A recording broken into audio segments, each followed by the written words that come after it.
நான் என்ன கேக்குறேன், அன்னைக்கு ஒரு விலைய நீங்க பாட்டு ஏத்திட்டு போறீங்க. இப்ப என்ன பண்றீங்க? ஆவின் விலை எல்லா சாமான்களும் குறைக்கப்படும் அப்படிங்கிறீங்க. இது எதுக்காக? இந்த தேர்தலை நோக்கிதான். ஆக தேர்தல் பக்கத்துல வரும்போது உங்களால குறைக்க முடியுது. நான் என்ன கேக்குறேன், இதை நீங்க முதலே ஒழுங்கா செஞ்சிருக்கலாம்ல, ஏத்தாம இருந்திருக்கலாம்ல.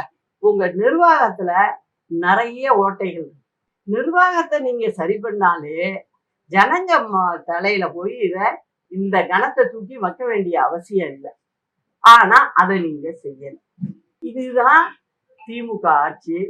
கேட்டா சொல்லுவாங்க, நாங்க திராவிட ஆட்சி அப்படின்னு. இந்த திராவிடம்னு சொல்லிக்கிறது ஒண்ணு, இன்னொன்னு ஒரு பக்கம் தமிழ்னு சொல்லிக்கிறது ஒண்ணு. இத சொல்லிக்கிட்டு எத்தனை நாளைக்குதான் மக்களை ஏமாத்த முடியும்னு தெரியல. இப்போ புதுசா ஒண்ணு சொல்றாங்க, எல்லாமே விளம்பர நோக்குதான். என்ன சொல்றாங்க? இப்ப உங்களுடைய கனவு என்ன? அப்ப கனவுலயே இருக்க சொல்றீங்களா மக்களை? எனக்கு புரியல அது.